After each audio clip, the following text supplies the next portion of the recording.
Welcome to the Priority Lane podcast, the show where we explore the power of prioritizing and how it can be used to achieve real growth by doing less but doing it better.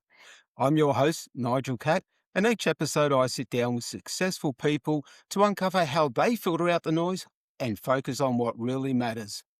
Today, I'm joined by Georgios Mihos, an angel investor, co-founder, CEO and director, and peak performance wealth coach and mentor. Georgios is a husband of 34 years and a proud father of two. Those roles sit at the center of how he thinks about wealth, responsibility, and long-term legacy. Professionally, Georgios brings more than 27 years as a full-time investor and entrepreneur with experience spanning property, health technology, capital engagement, and strategic commercialization. He currently serves on the board of 5 companies while holding CEO and director roles, driving global vision, partnerships, and investor strategy. He's widely known for his disciplined, system-based approach to opportunity, focusing on execution, governance, and risk reduction rather than hype. That thinking led him to develop the POW, or Pillars of Wealth Framework, a commercial readiness test used to assess whether ideas, products, or services are truly ready for capital, scale, and long-term success. He's also the founder of Wealth Coaching Institute, where he works with founders, investors, and boards around disciplined decision-making and long-term wealth creation. Today, Georgios will share how he evaluates opportunity, why most ideas fail, and how founders and investors can make better decisions before time, money, and reputations are put on the line. How are you today, Georgios? Yeah, I'm great, Nigel. Thanks for the opportunity. Thanks for the time to add value. No problems at all. No problems at all. Now, just reading that intro there, you keep yourself quite busy. Let me just recap. So, husband of 34 years, proud father of 2, plus you sit on the board of 5 companies. How do you manage all of that? How do you manage your work-life balance? Yeah, look, that's a question that I challenge people on a daily basis, and as you get to intimately connect with myself, you'll understand the power of words. And I tend to get people to refocus from thinking they're being busy to how can you be productive. So that's the Right. first golden nugget I will share with people. How can you be productive as opposed to being busy? I mean, like myself, Nigel, I think you're 94 years old now by memory or something like that. I'm just joking, right? But what I'm alluding to there is that we've had about three to 4 decades exposure in the marketplace. Yeah, Yeah. and I'm Yeah. sure we see a lot of people in business in this every day. They're very busy in this. And as we know, being busy doesn't generally lead to being productive. Yeah. So the first Yeah. thing I would challenge everybody or share with everybody is how can you be productive as opposed to being busy? It's number one. Yeah. Yeah. I have some, successful people. I was the youngest player to play Premier League real football in Victoria when I was Oh. growing up. I played National League when I was 17. So Oh. I was always exposed at the elite level. And I probably didn't appreciate back then what I know now is at any elite level, whether it's business, academia, sports, anything, you got to do something very different to the masses. Does that make sense? Yeah. Right? And that's what tends to differentiate you from most people. And one thing I noticed getting around successful, wealthy people religiously is they tend to behave very, very differently. Okay. And the three key drivers around that is attitude, desire, and coachability. Right. That's something which I've really implemented into my own coaching regime. And fundamentally, Nigel, I'll challenge you and I'll challenge anybody who's fortunate enough to be able to hear this is who do we deal with the most on a regular basis? We deal with ourselves, don't we? Who do we Yep. talk to the most every day? We talk to ourselves, don't we? You know, Yep. Can't get and away most from ourselves. well, no, particularly when you're looking in the mirror. However, suffice to say, because we tend to talk to ourselves the most every day, most people's internal dialogue doesn't serve them in the best possible way. So I'll give you three quick examples. Most people tend to have what I call sabotaging dialogue. They'll say things like, I can't, oh, should have done this, could have done that. So some of the golden nuggets I get people to move from being busy to productive is substitute the I can't internal dialogue to how can I? first of all. Right. Okay. Okay. So how Okay. can I be productive? How can I make this happen? Because guess who is our number one supporter in the world? Guess it'll be us. Our brain. You're right, Nigel. Mm. Our brain loves us unconditionally to Mm. the extent that it does not care, doesn't question what we say to ourselves. Mm. Okay. All it Mm. wants to do, it wants to prove us right. So whatever we say to ourselves, it says, okay, I'm now going to go to work for you, Nigel. I'm going to go to work for you, Georgios. So when you say, I can't, it then goes out there and seeks evidence why you can't. So for most people, what happens, you start repeating that self-fulfilling prophecy while you can't. Does that make sense? Makes absolute sense. And look, I've seen a couple of quotes over the years that relate to this. One was it Einstein? Can't remember. Was whether you think you can or you Correct. can't, you are right. You're right. Absolutely right. So I say to people, when you look at the word right, it starts with R, doesn't it? Right? Yep. And my challenge to people is, how do you go from being busy to productive? You want to be rich or right. Guess where the masses play at? The masses tend to play on the right side of the equation, whereas the Right. select few tend to play like ourselves on the rich side of the equation. And what that Yep. means is we tend to be focused on results, not opinions. Hmm. That changed my life dramatically, Nigel. When I understood if I can get around people that have got better results than me, that uplifts me also. Does that make sense? Right? Yep. Yep. So Yep. it's shifting from being busy to productive. It's shifting from being right to rich, right? And part Hmm. of that, because our communication model, and fundamentally, what we're talking about today, Nigel, when you break it down, it's all about communication, isn't it? Yep. Yes. Whether Yep. we're communicating one on one like you and I know now, whether we're communicating to a group of people, or whether we communicate to the most important person in our world, which tends to be ourselves, it's all about communication. And 93% of the communication model is what they call nonverbal, and Hmm. 7% is what they call verbal. So I'll give you an example, Nigel. Let's say you're walking towards me. Yep. Okay, you're coming towards me, and I say, "Hey, Nige, geez, you're looking pretty good today," and I'm pretty flat on a tone and looking down. Would you believe that I'm being sincere and genuine when I make that statement? No. No. More likely not. Why? Because my non-verbal and verbal are not matching. Whereas if you're coming towards me and I look at you, I make eye contact, I've got positive, healthy energy. Go, geez, Nigel, you're looking pretty good today. You think it, yes. Now, here's the key. How do you go from being busy to productive? When your non-verbal and verbal are congruent, you create momentum. When your non-verbal and verbal are not congruent, people will always listen to your non-verbal. Very, very important. It's not because 93% will always outweigh the 7%. Make sense? Makes sense. Excuse me. Okay. Okay. So when your non-verbal and verbal are congruent, you're on the right track. You're heading Correct. places. Okay. Okay. Correct. 'Cause, another thing I remember, I saw a quote somewhere that the body won't go where the mind doesn't tell it to. Well, I got a classic saying around that. You can never steer a parked car. Yes. Yes. Makes Yeah. sense? So you could have the best car in the world, Maserati, Porsche, Ferrari, whatever you want. You could be Mr. Beam and have a Formula One car, but if that car is parked, doesn't matter. You can't steer it, can you? Right? Well, no. So No. going back to your original question, how do I manage my time? Because fundamentally, we all have the magic 86,400 seconds every day. Hmm. And I was challenged about 27 years ago when I was asked, in actual fact, let me go back and what really changed my life. Do you want to know what that compelling moment what changed my life, Nigel? Hmm. I went from managing 400 corporate staff, in the matrix, on the treadmill, working 70, 80, 90 hours a week, income capped, no leveraged income. I'll never get paid in the future for the effort I was doing at the time. And I remember hearing this question. Actual fact, I'd love to give this gift to everybody. Is that okay? This Yeah, question changed my life. absolutely. I remember hearing this question.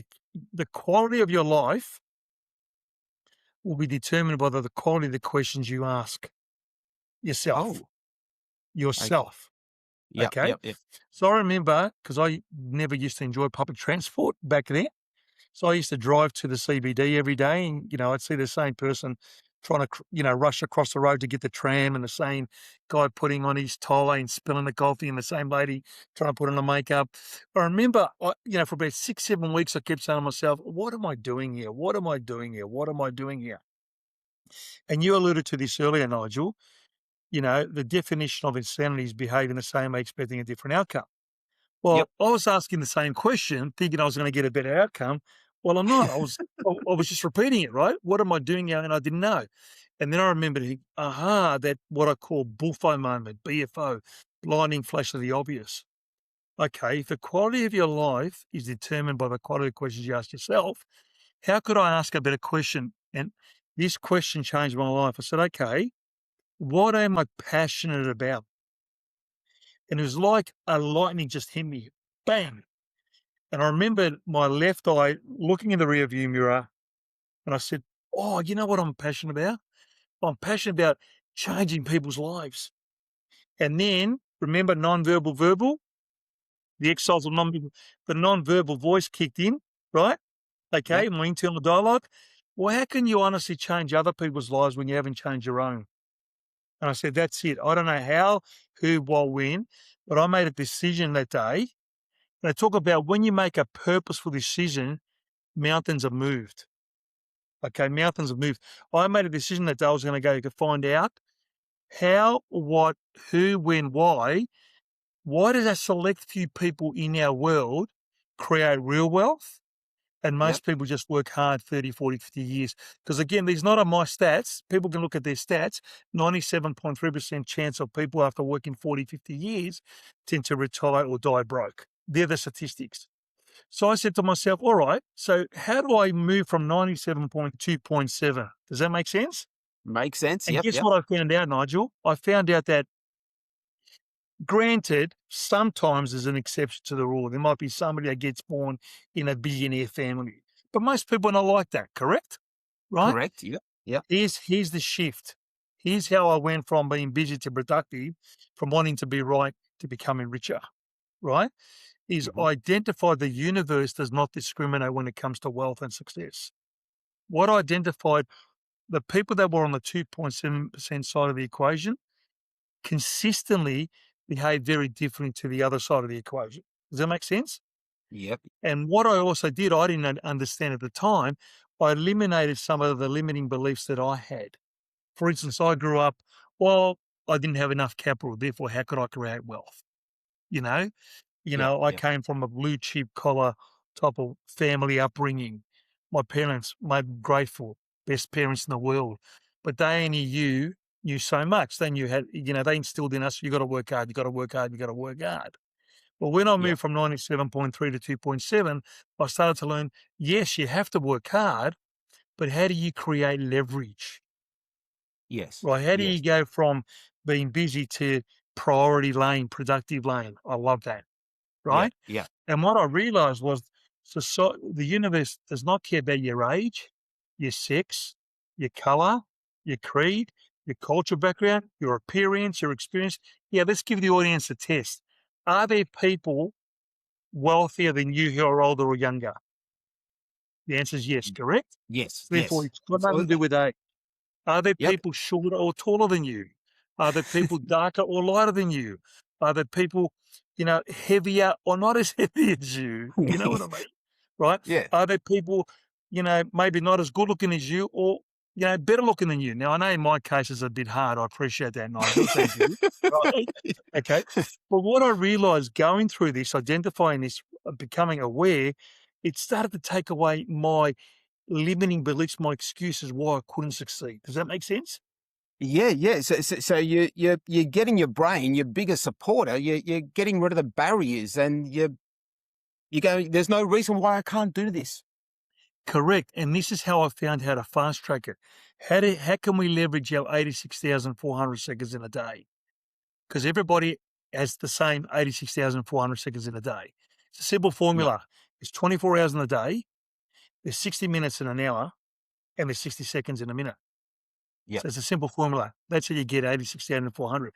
How do we leverage it? How do we get that to become our best friend? Because to be brutally honest, and it's the only way to be in life, it's funny, people say to me, "Can I be honest?" And I look at them and I go, "Does that mean you haven't been honest so far?" Right? Okay. To be brutally honest, you Mm. know, they talk about life is not a dress rehearsal. Well, depending on your beliefs, it might be, but let's put that aside, right? Yep. The most important asset I've come to appreciate is time, right? Is time, because time is so priceless. Yeah. So how do you Yep. use time effectively? And the thing is you've got to learn how to master yourself. That's what I've come to appreciate. And that's what I empower people.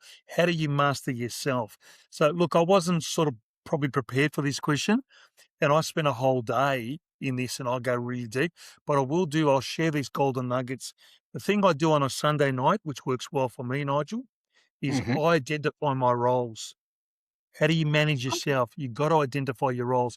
So, what are some of the roles that I have? I'm a husband, Yep. I'm a father, I'm an uncle, I'm a pet owner. I love my dog Harvey, right? I'm a pet owner. Yeah. I'm me, I'm a CEO. I'm on the board. I'm a colleague. Yeah.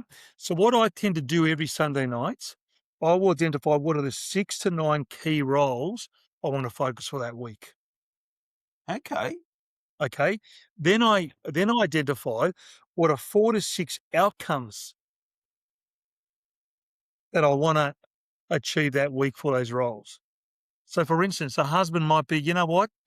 I want to spend some quality time with my wife. Because what I learned, interestingly enough, wealthy people allocate time to outcomes, even to their partners. And one thing that my wife and I have started to re-engage again, we used to do this religiously for about 5 years, is we used to allocate one night a week just for us. And I'll tell you, that made a significant difference to our relationship and our business, because the more in tune I was with my partner, the less unproductive time I had to deal with other stuff. Does that make sense? Right? Yeah, it And the does. other benefit also, Nigel, what I found was this.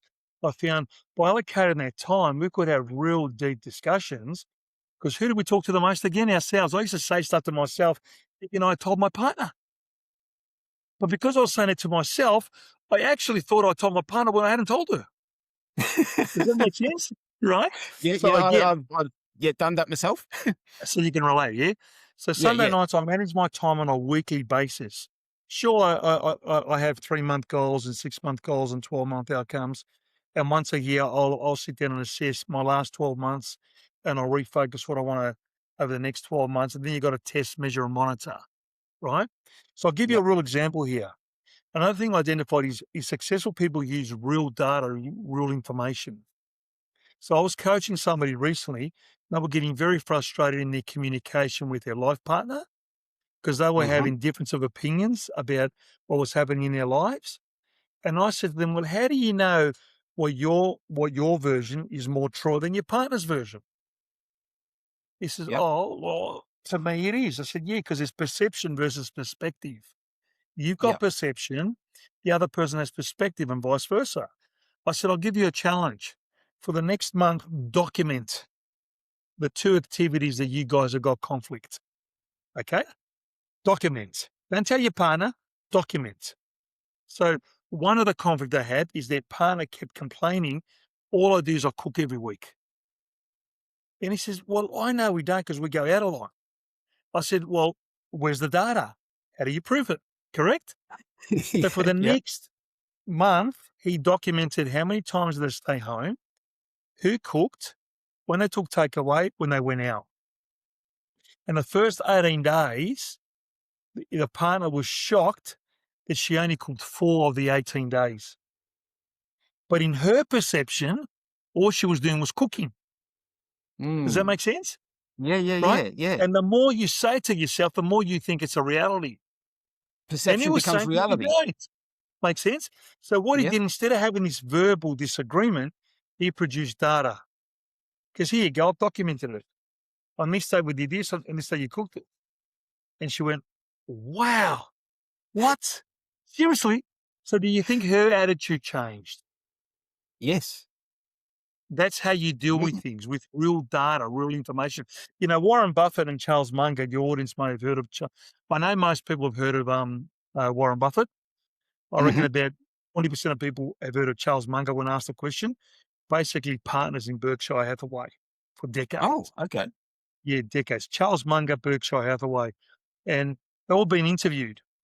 And the journalist said to them, how have you two been able to be so successful consistently? Like 24% returns every year for the last 38 years or something like that, right? That's a pretty Yeah. good return. Would you agree, Nigel? Oh, And to do that absolutely. Yep. consistently compared to what the masses get for their money, right? We can talk about that Yep. another day, right? And Charles Munger looked at Warren and he said, it's simple. And I said, how? He says, we under promise, low expectations. He goes, what? Well, you've been returning your investors 24% year in, year out for 38 years. He said, if you want us to look at conflict in any relationship, whether it's partner to partner, husband to wife, wife to husband, whether it's parents, children, siblings, friends, colleagues, it's because the expectations are different. That's the only time there's friction. Now, all of this, Nigel, I can encompass in my chapter that I'm launching, called about signal versus noise. Right. You look at people like the Warren Buffetts of the world, the Charles Mungers of the world. I love looking at these people. The Elon Musks of the world, the Steve Jobs of the world. You know, some people think they're ruthless. They're ruthless. You know what I've learned? They're not ruthless. They're actually focused. There's a difference. Most people are heavily on the noise side of the equation. Hmm. Peak performers are on the signal side of the equation. Okay. Right. So here's a Yep. challenge for the audience. And I haven't met too many people who have taken this up. I was asked this question 27 years ago, and it was a huge challenge. I was challenged, or I was asked, if you could ignore everything for 12 months, your family, social occasions, all this stuff, and you could be totally focused for 12 months on your wealth side of the equation, knowing that in 12 months' time you'll set up you and your family for the next 8, 10 generations, would you be totally focused on doing that? And that's a big challenge for most people because it means you're giving up Yeah, weddings, it is. birthdays, and what if somebody dies? So, what will influence, and we won't cover that today because of time, but all that comes down to what Warren and Charles are talking about expectations. And what's inspired around that is your values. Your values influence your behavior.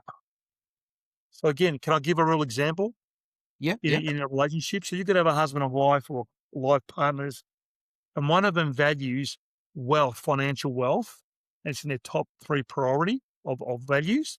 And the Yep. other one could be more a socializer, likes to, travel, likes the 5-star lifestyle. If you got 2 people in those with different values, you're going to have conflict because one wants to invest, the other one wants to consume. Can you see that? Yep. Yep. Yep. Right? Like, See say, accounts and marketing. that? In a business, yeah, okay, Yeah. fair enough. Or, somebody that's more social focused as opposed to Hmm. somebody who's more about the numbers, right? We're Yeah. using a business sense. But again, how do I manage my time is identify my roles for the week, identify the outcomes for the week, and got to understand about in inspiring and empowering other people in your company. They've got Yeah. to make mistakes.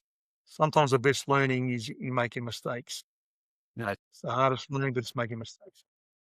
And look. Thank you for those pearls of wisdom. What you were talking about there is essentially what the podcast is about: how to prioritize, and how to focus on what really matters, as opposed to being distracted by the noise. Correct. Now, before we dive into the business side of things, we're going to get into our historical event. As you know, each episode, we delve into a quirky historical fact of the month we're in, which happens to be January. And today we're going back 100 years to, where are we? January 26, 1926. Oh, Scottish wow. investor John Logie Baird gave the first public demonstration of his electromechanical televisor to almost 50 scientists in the attic of his London workshop. The first images were of a ventriloquist dummy like Stooky Bill. Stooky never went on to become famous. Later, he used 20-year-old William Tainton, an office boy downstairs, to sit for him. There were wires all over the place. He used cardboard discs with bicycle lenses, lamps, scrap wood, biscuit tins, an old tea chest filled with an old engine and old batteries to make discs go round. He attempted to transmit images via mechanical scanning discs and cells, pioneering the transmission of moving images, making a huge step towards modern TV. Northern Irish entrepreneur and friend Oliver George Hutchison became a key partner and investor promoting the project. He wrote press articles predicting it would become as successful as the wireless radio. In 1927, Baird transmitted the first long-distance TV pictures over 438 miles of telephone line between London and Glasgow. In 1928, the Baird Television Development Company achieved the first transatlantic television transmissions. His first transmission was from London to New York, sending mechanical images using a landline from a London transmitter to then shortwave radio across the Atlantic receiver. Now, if you were around 100 years ago, Georgios, is that the type of project that you would have got involved with? Well, I sat there listening to your introduction on that topic, and the simple answer is absolutely, because I love innovation. And it reminded me, I was at the Australian Open yesterday, and it was amazing seeing these Okay. cameras hanging from the ceiling down Oh, and yeah, looping yeah. around. It's just unbelievable where TV was 100 years ago to where we are now. That is amazing. But the simple answer is absolutely. There's high probability, because I love being a value creator. I love being part of. And again, it goes to the point we make earlier, Nigel. What is a TV? It's just a communication medium, an advertising revenue vehicle. That's what it really is, isn't it? When you think about it. So Well, that's people that's a great monetize topic. everything. Yes, Yep. correct. So with that, so if you're around 100 years ago and you're approached by John Logie Baird and his televisor, this would be a commercialization readiness project, I'm guessing. Yes. So you'd implement your Pillars of Wealth, POW framework. So can you give us a bit of background on what led you to develop this framework? Yeah, look, again, learning curves, raising awareness, moving from being busy to productive, and everything I covered before. One thing I will add before I sort of delve into that is, one thing I also learned is the word pain. Most Right. people think they can avoid pain. You know what I learned, Nigel? What's You can never avoid pain. All you can do with pain is experience it. You're either Mm-hmm. going to experience the pain of discipline or the Mm-hmm. pain of regret. Does that make sense? Yep. Yep. Right? So I guarantee 100 years ago, there would have been people that may have come across that opportunity and hesitated. Or, oh, they were too fear driven. And guarantee 5, 10, 20, 30 years later, they would have seen what would have happened and thought, oh, and that hasn't changed. There are people experiencing the pain and regret today because they didn't do something 5, 10, 20, 30 years ago. And in 5, 20, 30 years' time from now, there'll be experiencing the pain of regret. Peak performers experience what I call the pain of discipline, the pain of Right. now. Okay. Yep. So when I look at my pillars of wealth system, it's because over the last 3 decades, I spent, as you alluded to earlier, Nigel, full-time investor, entrepreneur in property, healthcare, cybersecurity, innovative technologies, capital engagement. And over that time, I kept seeing similar patterns. A few succeeded and most didn't. Does that make sense? Good ideas kept failing, not because they were bad, but because the same risks were being ignored over and over again. I realized early on that wealth doesn't come from ideas. It comes from systems, discipline, and execution. Does that make sense? So I Mm-hmm. Yep. started Yep. formalizing the filters that I was already using before committing capital, time, or reputation. Okay. So I created what I call my 5 pillars of wealth. Is it okay if I go through them with the audience, Nigel? Yeah, yeah. So Yeah. before you do that, so essentially, this evolved from what you were doing as an investor, Yeah, assessing I started opportunities. originally as an angel investor. I thought I would leverage, my massive cash flow in my business. Because Yep, fundamentally, people, there's some people arguing business is better than property or property is better than shares. And as you know, we're not giving any advice. This is just general information, general yep, data sharing, general education. Yeah. This is what yep, I've learned. The wealthy don't get caught up in opinions. They get caught up in results. They get caught yep. up in monetization, commercialization, or leverage. Yeah. What I've learned about the wealthy is they tend to have one or two major asset classes that creates huge cash flow, then they invest in other asset classes. Does that make Right. sense? Yep. Whereas the Yep. masses tend to have a major asset class, which is a job, and we know what job stands for, don't we? Just over broke, right? The Yep. challenge with that pillar, if that pillar collapses, so does their revenue. So what Right. I Okay. realized in the early days, business cash flow allowed me to invest in different asset classes, but also invest in pending big growth opportunities. And I went from Hmm. being an angel investor and saw the mistakes people were making around me to then started becoming a very active leveraged Okay. investor. Does that make Okay. So sense? that makes sense. So that's the foundation of the pillars of wealth. So yeah, Mhm. why don't you take us through that? So pillars of wealth, as we mentioned, is commercial readiness test. It's again, I want to emphasize, ideas don't create wealth, systems do. Okay. Yep. It's Hmm. important to understand why most ideas fail. They fail because there's no real market. So the first thing I look for, is there an existing market? It's very, very important because if you've got to go and create the market, this is too much effort with very, Yep. very small possible success. Does that make sense? Yep. Okay. Okay. So step one, is there an established market that you can be tapped into? Correct. So existing market is money. Why? Because it means somebody else has already gone and spent the dollars. They've done the testing, they've done the research, they've now proven the market exists. There's And no they've existing. educated consumers. Correct. You're not actually building a business. You're actually running an experiment. That's where most people Okay. go wrong. They fall in love with novelty instead of demand. Demand is inspiration. Once you Yeah. identify the market, the next step we look at is, okay, have you identified a problem in that market? Right. Very Okay. Yep. important. The market, existing markets, one. Number two, have you identified a problem in that market? Okay. Markets don't create wealth, by the way. You know what creates wealth? Problems do. Okay. So Okay. you got to Yep. identify a problem in that market. Okay. The Hmm. question here is, what pain exists? How painful is it? How often is that occurring?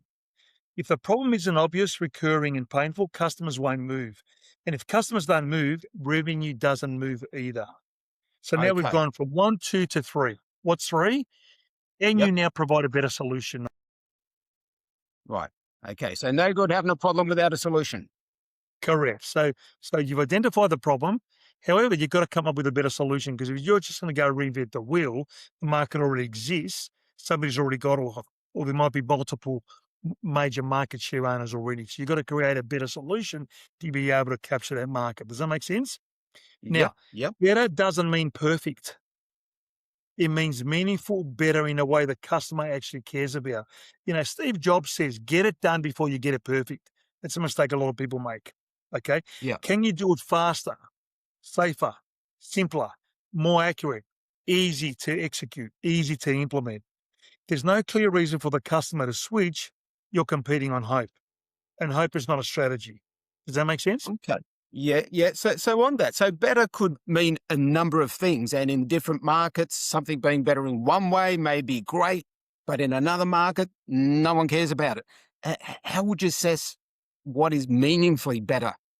If I go through let me finish the next two pillars, Okay. and then I'll give a real life example where I've Okay. Great. implemented this whole process in a real life example, and we're actually heading towards an IPO in the next 12 to 18 months. I'll come back to that if you let me. Okay. Great. Okay. So just to recap, we've got the established market, we've got pain, and we've got a solution at the moment. Correct. Well done. Fantastic. Okay. I love that.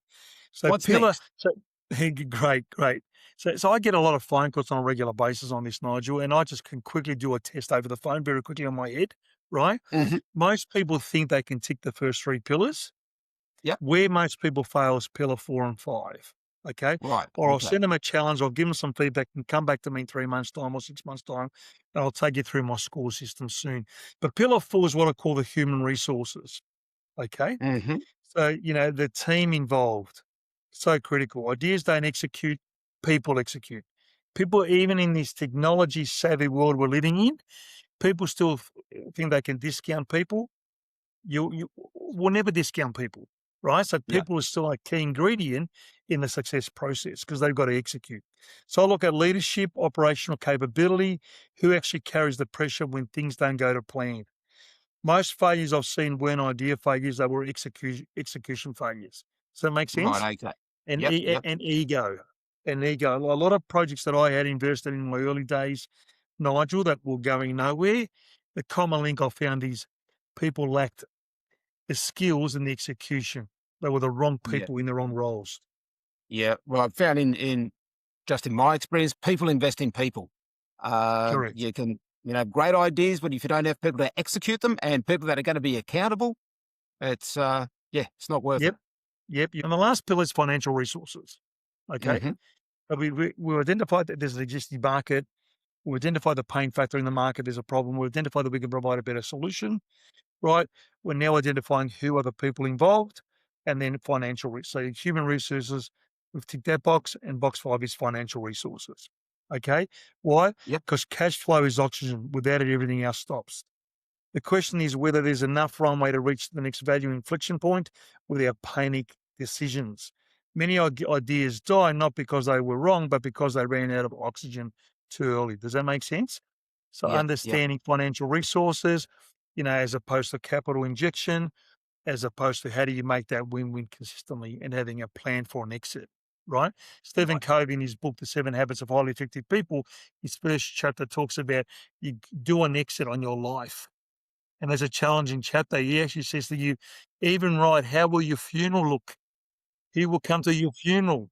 Who's going to be there? It's challenging, right?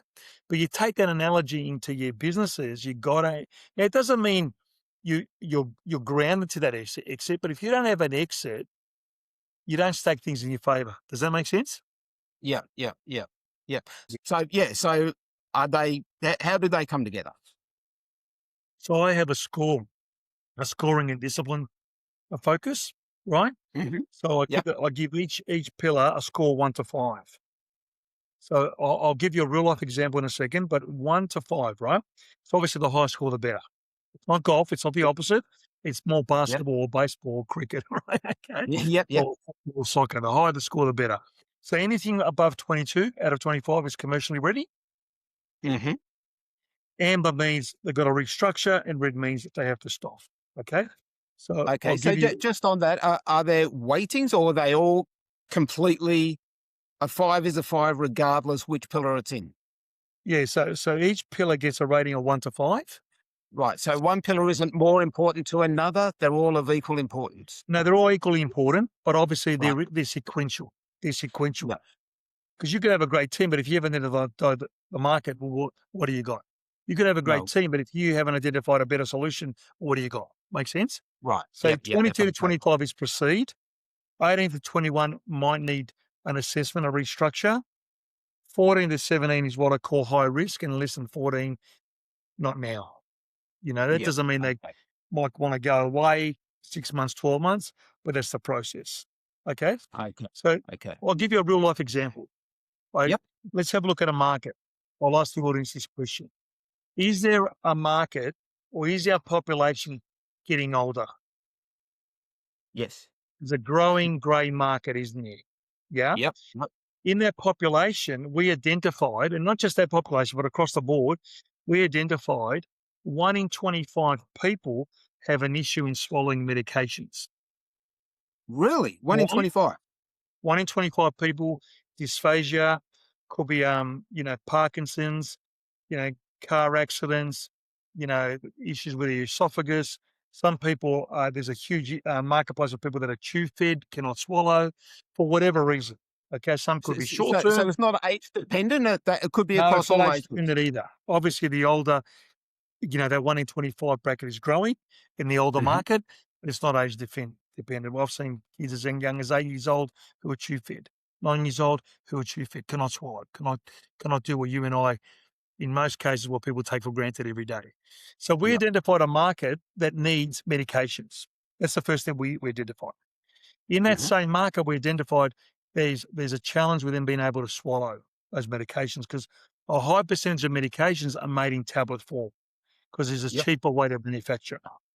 Okay. Okay. Well, Okay. I've seen data, I've seen reports where some medications in liquid form could be 10 to 100 times more costly to produce.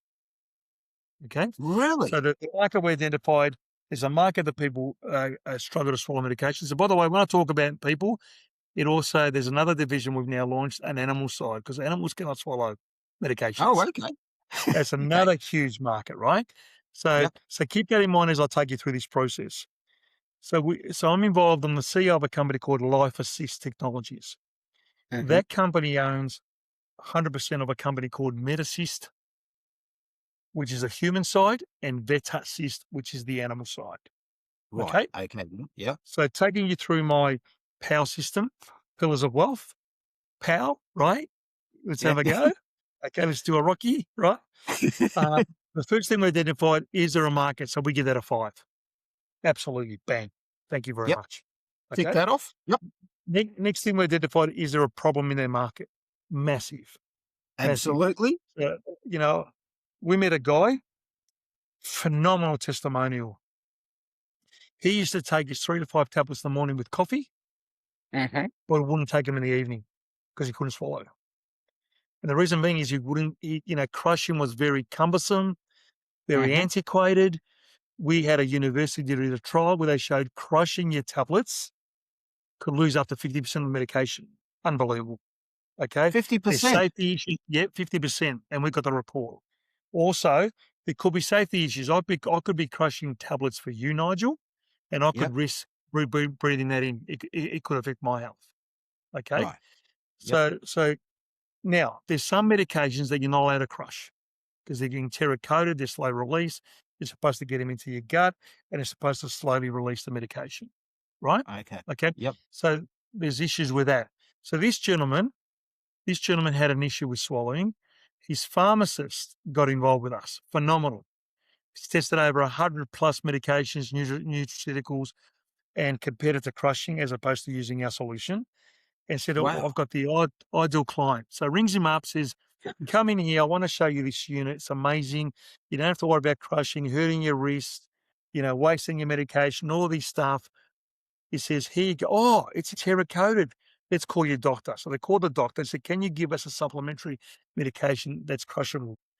Unbeknownst to us and the pharmacist, 3 months later, he takes our unit, our solution, and flies to Europe for a holiday. Hadn't been away for years. Oh, wow. So in his words, we've actually saved his life. Phenomenal. So again, let me go through this process because I'll sort of jump ahead with this exciting story. Yeah. One Yeah. is there existing market? 2, is there a problem in that market? Absolutely, both human and animals. 3, can Yep. we provide a better solution? Yes, because we don't have the risk of losing 50% of medication. In actual fact, the university said we deliver 98% plus of the medication. Yep. Well, yep. Sorry, I was going to say, what is that solution? What is that? So we That have a solution where we will liquefy the medications instead through ultrasonic right. technology, right? Yep. We liquefy. We have our unit, we have our beaker, which is a consumable income. So you got to use the beaker in our unit to be able to work. And Mm-hmm. also, I'm not sure if you've tasted any medications recently, Nigel, but a lot of medications are very bitter. So we have masking flavors for the Oh. bitterness. Yeah, Oh. huge. Okay. Yeah. So we have tangy orange, salted caramel, smooth chocolate. We're getting great feedback. Brilliant, right? So let's go back to do we tick the first 3 boxes? 100%. Yep. Then box 4 and 5 is human resources capital, financial resources. So the first 3 Mm-hmm. I will give 5 out of 5. So I'm already at 15 out of 25. Yep. Yeah. The next one, we've now got an established board, right? 100 years of combined business success experience. We got advisory board. We got the pharmacist on board, as I mentioned. We got professional vets on the animal side on board. So based on our assessment, we tick number 4, human resources. I would Yep. give 3 out of 5 for capital because now we're going on an exciting capital engagement roadshow. Yeah. So we've taken the business to the point now where we've got both sides traction. We've got resellers involved. We've got national distribution partners involved. We've got some trials happening in North America, in Asia, in Australia. In actual fact, one of the smartest things we did, and I'd like to share this gift, as we were Yeah. getting NDIS accredited, we're getting all our trademarks ticked off, we're getting our electrical certifications ticked off. We did a soft launch where we gave out our technology, our units, to a select few people as a value add. Right. Condition that we got some feedback, good, Yep. bad, Yep. ugly, different, whatever. The feedback's been phenomenal. Some of the testimonials that we've been able to get from those, well, one of them led us to a veterinary group here in Melbourne, and they're compound pharmacists. So we didn't understand that these people compounding every day, right? They took Yep. our liquefying unit and tested some of the medications that they were compounding. And in their words, we were able to reduce about 50% of their labour time in their business. Oh, wow. Huge, massive. Plus, we're able to save some of their on their raw materials.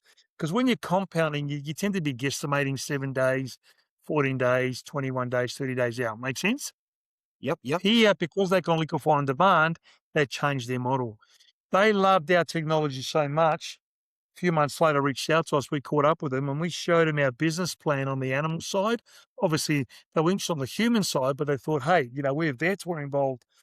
More exotic avian bird side, and I didn't realize there's over 600 species of bird that they, have to medicate on a regular basis. Can you believe Really? people spend thousands of dollars on birds, exotic birds? I found in Wow. some cases they're in families for 30, 40, 50, 80 years. Crazy. So, Nigel, when we did, see, this is what's exciting. There's three truths. We know what we know. Yep. We know what we don't know. However, Yep. we don't know what we don't know. Does that make sense? Yep. I Yep. didn't know that people spend thousands of dollars on exotic birds. I No. didn't know that exotic birds, reptiles, guinea pigs, rabbits, global huge industry. I didn't know that the projections are the crushing industry is going to hit 1.2 billion US, right? God. It's just crazy. So when we did our marketing business plan on the animal side, we thought cats, dogs, horses, cattle. They said, as big as you think that potential market is, exotic birds, reptiles, guinea pigs, rabbits, makes that pale into insignificance. They ended up Wow. investing in our company at an $8 million valuation at the time we had no revenues. That Wow. that gave us massive confidence that we're on an Yeah. exciting path. Does that make sense? Yeah. In Yeah. the meantime, Absolutely. we've got trademarks for both Life Assist, Med Assist, Vet Assist, both locally, nationally. We've got now national reseller distribution agreements in place. We're talking to groups overseas. We're presenting to an audience of hundreds of thousands of people next month from Sydney, high net worth investors and family offices. We're really excited. In 28 years, Nigel, well, to be brutally honest, I never thought I would get involved in being actively involved in these, but I designed my system, Yeah. which got me engaged. Does that make sense? Yeah. More and Yeah. more, you Absolutely. know. So I give Absolutely. my score on my, you know, pillars of wealth, 23 out of 25. The missing two now is hitting our financial targets. Yeah. Hitting our financial targets. So we're on track to achieve that over the next 6 to 12 months. I Oh, hope that fantastic. clarifies some value there for the audience, Uh, Nigel, and I appreciate the opportunity. Absolutely. And what we'll do, we'll put the details of the websites, if you like, on the bottom of this video as well, so people can go there and have a look. Sure. Sure, happy to. Yep. Look, because I travel a lot, I just tend to give out because I'm on the board of 5 different companies and so on, I Yeah. tend to just give out my Gmail address. So if anybody wants to engage, wants to give more information, I'm happy to share my direct Gmail address, if that's okay, Nigel. Yep. Absolutely. Yeah, Absolutely. And georgiosmihos@gmail.com. And if you want to add that on sorry, there. repeat that again, Georges. So georgiosmihos@gmail.com. So it's GEORGIOS, Georgios Mihos, MIHOS @gmail.com, or Gorgeous Georges, whatever you want, Nigel. I appreciate that. And we'll put that on the links in the podcast as well. So it'll And be I'm happy to email anybody, my template for them to use and assist in their own business. Happy to give that as a gift because of being invited on behalf of the Priority Lane Group, and I appreciate the time, Nigel. Thank you. Yeah, no problems at all, Georges. And look, it's been an absolute pleasure having you here. You've really uncovered some pearls of wisdom there, and I love going right back earlier. You were talking about the non-verbal and verbal being congruent to move together, to move ahead, and then quality of life will be determined by the quality of the questions you ask yourself. I mean, That's some really great stuff. And then your Sunday night plans. I'd never thought of that. As you mentioned, you fill a number of, well, we all fill a number of different roles. Well, take those roles seriously. Plan out what you want to achieve. 5 outcomes, I think you said, for each of your roles, what you want to achieve that week. So look, it's been an absolute pleasure on there. I'm sure our listeners have enjoyed it. So thank you once again, Georgios. Finish off on this. If you fail to plan, you plan to fail. And that's so true. There we go. There we go. I ran a business planning business for a number of years. And yes, I use that a fair bit as well. So that's it for today's episode of The Priority Lane. Make sure you tune in next week for the next edition. Thank you. This episode is sponsored by My Brokers app, a white label app built specifically for financial advisors and wealth management professionals.